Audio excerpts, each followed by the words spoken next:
சேலம் மேற்கு சட்டமன்ற தொகுதியினுடைய வேட்பாளர் அறிமுக கூட்டம்.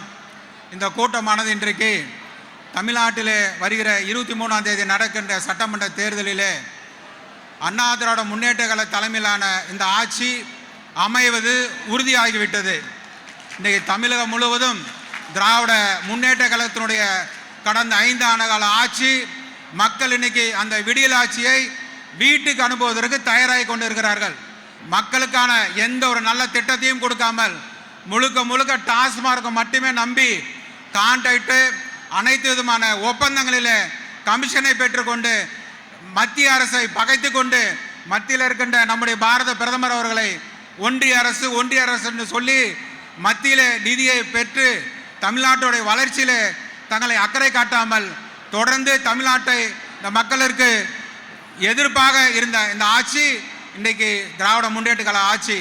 அண்ணன் எடப்பாடி அவர்கள் கடந்த 5 ஆண்டு பொற்கால ஆட்சி சேலத்தில் உங்களுக்கெல்லாம் தெரியும் எவ்வளோ பெரிய ஒரு வளர்ச்சியை சேலம் மாவட்ட மக்கள் அவர் முதலமைச்சராக இருந்த பொழுது எங்கே பார்த்தாலும் சாலை, பாலம், குடிநீர், சேலம் மாநகராட்சிக்கு 2000 கோடி ரூபாய் சிறப்பு நிதி போல பல்வேறு நல்ல திட்டங்களை நிதிகளை பெற்று தந்த அண்ணன் எடப்பாடியார் அவர்கள் அந்த அளவிற்கு அவருடைய பணி என்பது மிக சிறப்பாக இருந்தது.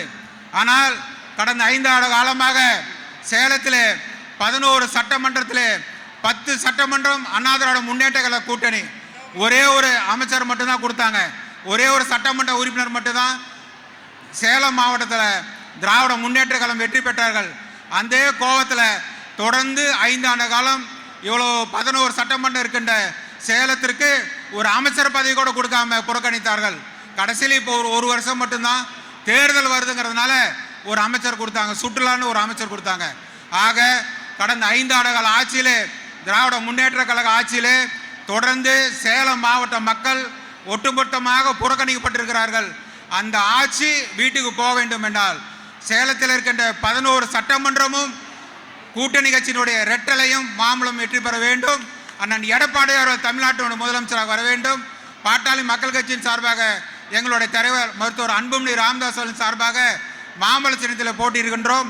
இதை நம்முடைய நிர்வாகிகள் நாம் வெற்றி பெற்று விட்டோம் என்று நாம் ஏகனமாக இருக்காமல் அண்ணன் எடப்பாடி அவர்கள் தமிழ்நாட்டு முதலமைச்சராக வர வேண்டும், சேலம் வளர்ச்சி பெற வேண்டும் அப்படிங்கிறத ஒவ்வொரு வீடாக நம்முடைய பொறுப்பாளர்கள் 100 பேர் 500 பேரில் போக வேண்டாம், 50 பேர் அழகாக அமைதியாக போய் ஒவ்வொரு வாக்காளரையும் ஒவ்வொரு குடும்பத்தையும் நேரடியாக செஞ்சு அண்ணன் எடப்பாடி அவர்கள் அறிவிக்கின்ற அந்த திட்டத்தை சொன்னாவே நமக்கு ஓட்டு போடுவாங்க.